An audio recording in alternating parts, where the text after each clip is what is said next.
अस्सलाम वालेकुम। आज कमाल टीवी की तरफ से कहानी पेश की जा रही है जिसका नाम है तवाइफ। मुझे उसका मुजरा देखते हुए मुसलसल 10वां दिन था। क्या गज़ब की नई चीज़ हीरा मंडी में आई थी। उसका नाम बुलबुल था। जब वो नाचती और तरकती थी तो जैसे सब तमाशबीन मह हो जाते थे। रोज़ाना उसको नाचता देखकर मेरी शैतानी हवस मज़ीद प्यासी होती जाती और मैंने फ़ैसला कर लिया कि इससे ज़रूर मिलूँगा। मैं हर कीमत पर उसे हासिल करना चाहता था। उस दिन मुजरे के दौरान वो बुझी बुझी सी दिखाई दे रही थी। उसके नाच में वो रवानी भी नहीं थी, लेकिन मुझे उससे मिलना था, बात करनी थी और मामलात तय करने थे। मुजरे के इख्तिताम पर जब सब तमाशबीन चले गए तो मैं भी उठा। वो कोटे की बालकोनी में अपनी नायिका के साथ किसी बात पर उलझ रही थी। दरवाजे के थोड़ा सा करीब हुआ तो मैंने सुना कि वो उससे रो रो कर कुछ मज़ीद रकम का मुतालबा कर रही थी, मगर नायिका उसको धुतकार रही थी और आखिर में गुस्से में वो बुलबुल को अगले दिन वक्त पर आने का कहकर वहाँ से बड़बड़ाती हुई निकल गई। बुलबुल को पैसों की अशद ज़रूरत है, ये जानकर मेरे अंदर खुशी की एक लहर दौड़ गई। चेहरे पर शैतानी मुस्कुराहट फैल गई कि वो ज़रूरत पूरी करके मैं उसके साथ जो चाहे कर सकता हूँ। मैं उसकी जानब बढ़ा।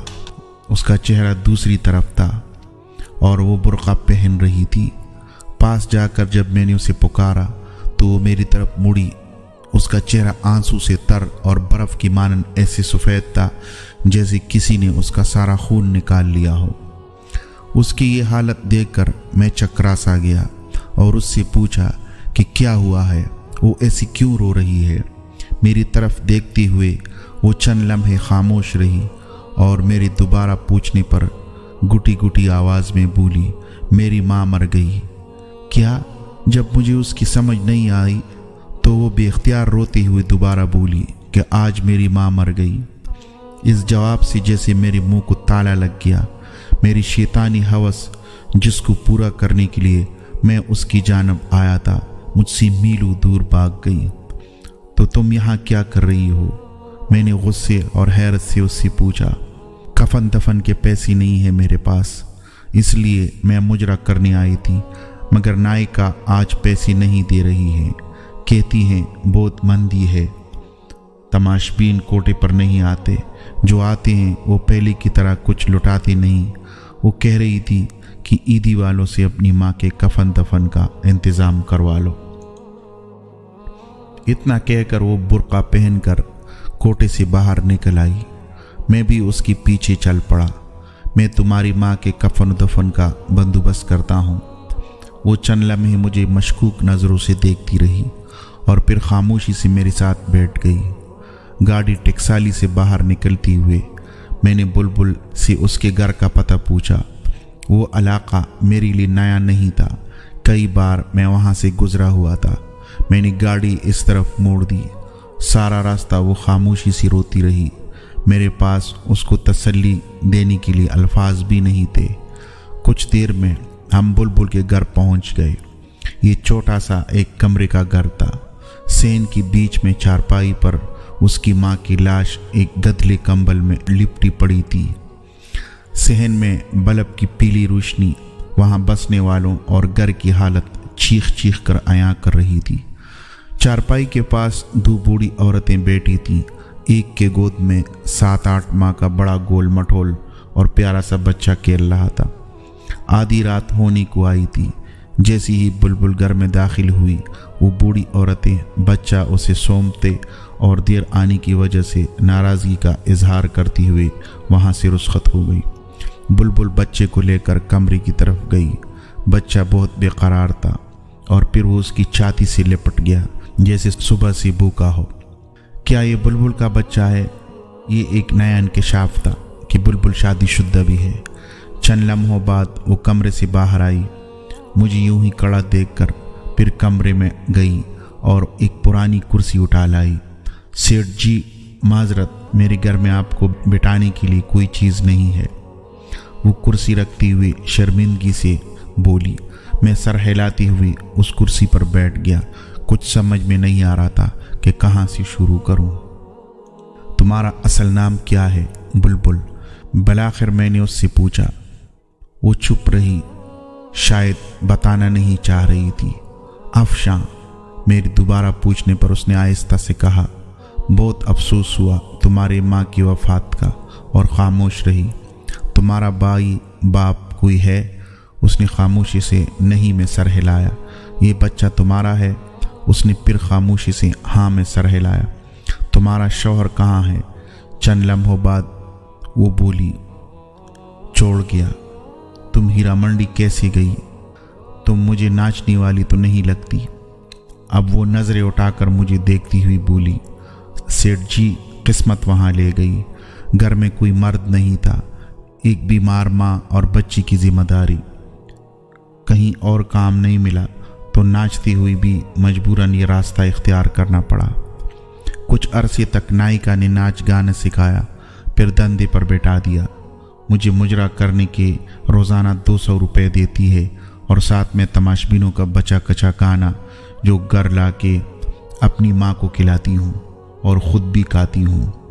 बुरखे में आती जाती हूँ, जिससे महल्ले में किसी को पता नहीं चलता, और एक बरम कायम है। सेठ जी, ऐसी कितनी ही बेसहारा गुमनाम लड़कियां माशी हालात के हाथों मजबूर होकर नाचने पर मजबूर हैं। आप लोगों को क्या पता वो कितनी मजबूर होकर ये कदम उठाती हैं। कोई लड़की अपनी खुशी से यूं सबके सामने अपना जिस्म, अपनी इज्जत नीलाम नहीं करती। जो लड़कियां एक बार इस दलदल में गिर पड़ती हैं, फिर वो दंसती ही चली जाती हैं और फिर उसमें हमेशा के लिए डूब जाती हैं। ये सब कुछ बताती हुई अफशां के लहजे में बेबसी और बेचारगी थी, जैसे वो किसी नाकर्दा गुनाहों की सज़ा काट रही हो। मैं कुछ देर उसके चेहरे को देखता रहा, फिर पर्स से चंद नोट निकाले और उसके हाथ में थमाती हुई बोला, कल अपनी माँ की तदफीन करवा लेना और बच्ची के लिए कुछ खुराक और घर के लिए राशन पानी ले लेना। वो इतने सारे नोट एक साथ देखकर हैरान हो गई। क्या हुआ? मैंने उसको यूं चुप देखती हुई पूछा। सेठ जी, मुझे इन रुपयों के बदले क्या करना होगा? वो डरते डरते पूछ रही थी। शायद ये सोच रही थी कि इन नोटों के बदले सेठ जी पता नहीं कब तक उसका जिस्म नोचेगा, कब तक उसको सेठ की रकेल बनकर रहना पड़ेगा।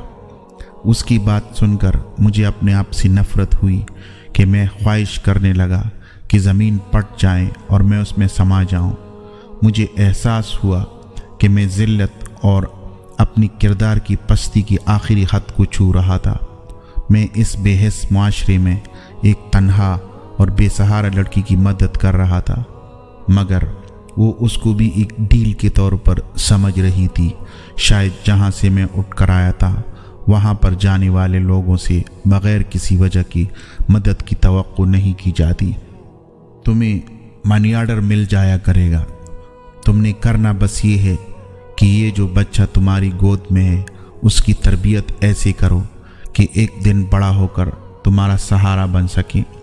ये जो रकम मैं भिजवाऊंगा ये तुम पर कर्ज है, और जब तुम्हारा बेटा जवान हो जाए, एक काबिल इंसान बन जाएगा, तो तुम मुझे वापस कर देना। अफशां हैरान और परेशान कड़ी मुझे देख रही थी। उस इंसान को जिसके सामने अभी वो नाच कराई थी, वो उससे ऐसी बातें कर रहा था। फिर वो बेआवाज़ रो पड़ी। मुझसे वहाँ रुका नहीं गया। मैंने अफशां के घर का पता लिया और उसको अपना किया वादा याद दिलाकर वहाँ से रुखसत हो गया। सारे रास्ते में यही सोचता रहा, मुझे तुमसे कुछ नहीं चाहिए, मुझे तुमसे कुछ नहीं चाहिए अफशां। जो तुमने मुझे दिया है मैं उसका एहसान सारी उम्र नहीं उतार पाऊँगा।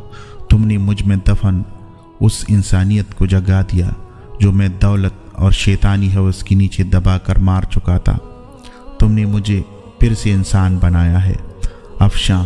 इस वाक़े के बाद मैं उन तमाम बुरे कामों से तौबा करके उसकी बारगाह में गुनाहों का बोझ लिए हाजिर हुआ। हर रोज़ उसके सामने अपनी गुनाहों का इतराफ़ करता, उसे माफ़ी की दरख्वास्त करता। मैं बाकायदगी से हर माह अफशां को मनी ऑर्डर भिजवाता रहा।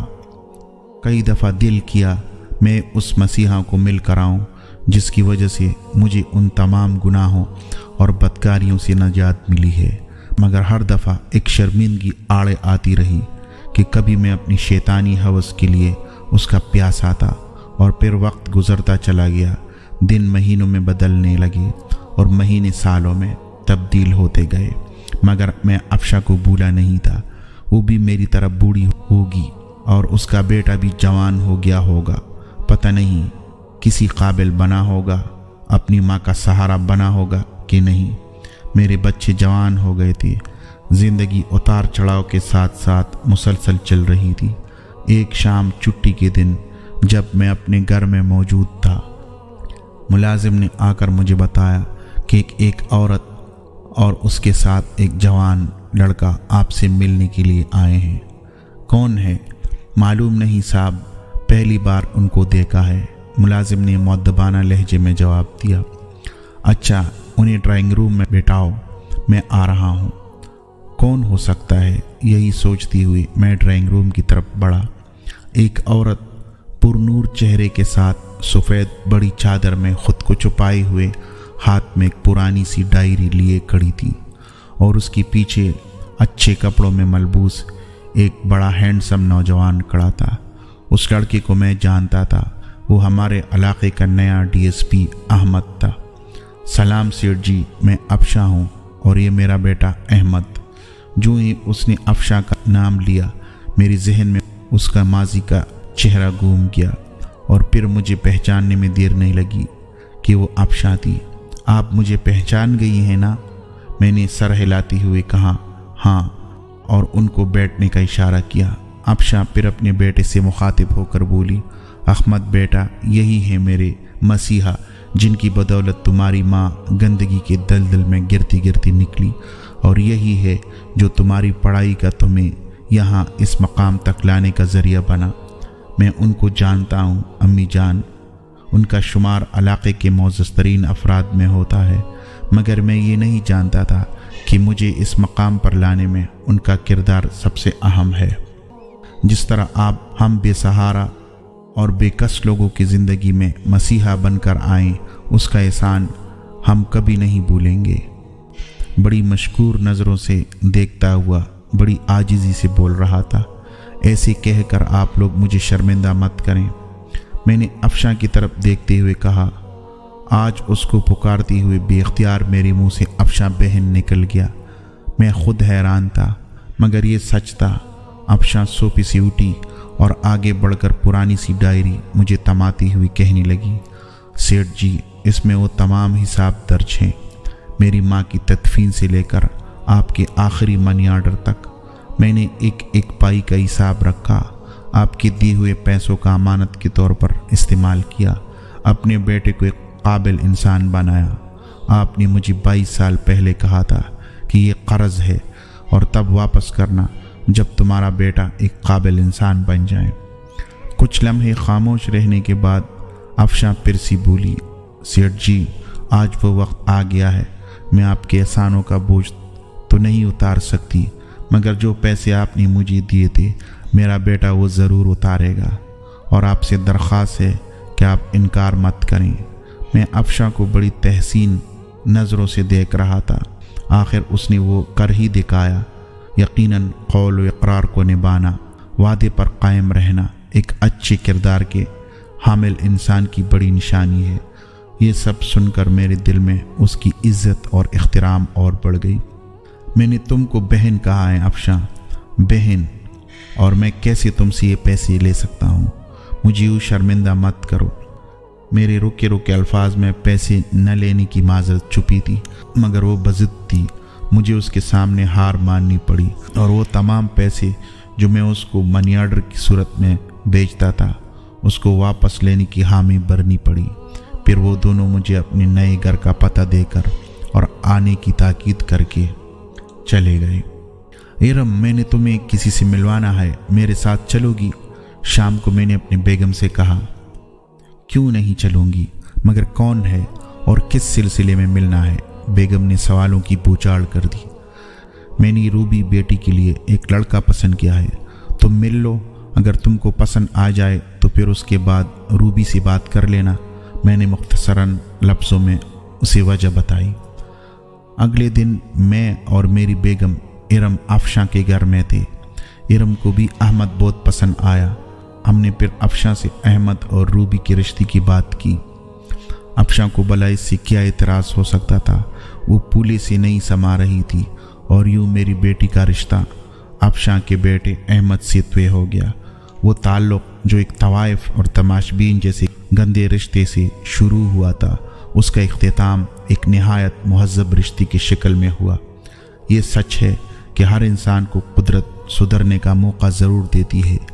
کبھی گندگی کے ڈھیر سے اس کو ایسا سبق سکھا دیتی ہے، کبھی دو بٹ کے لوگوں کو ملا کر سیدھے راستے پر لے آتی ہے، اور انسان ساری زندگی اسی کے مطابق گزارنے کو فخر محسوس کرتا ہے۔ کبھی وہ طوائف اور میں تماشبین تھا، مگر آج وہ میری منہ بولی بہن اور اس کا بیٹا میری بیٹی کا شوہر ہے، اور مجھے ان دونوں رشتوں پر فخر ہے۔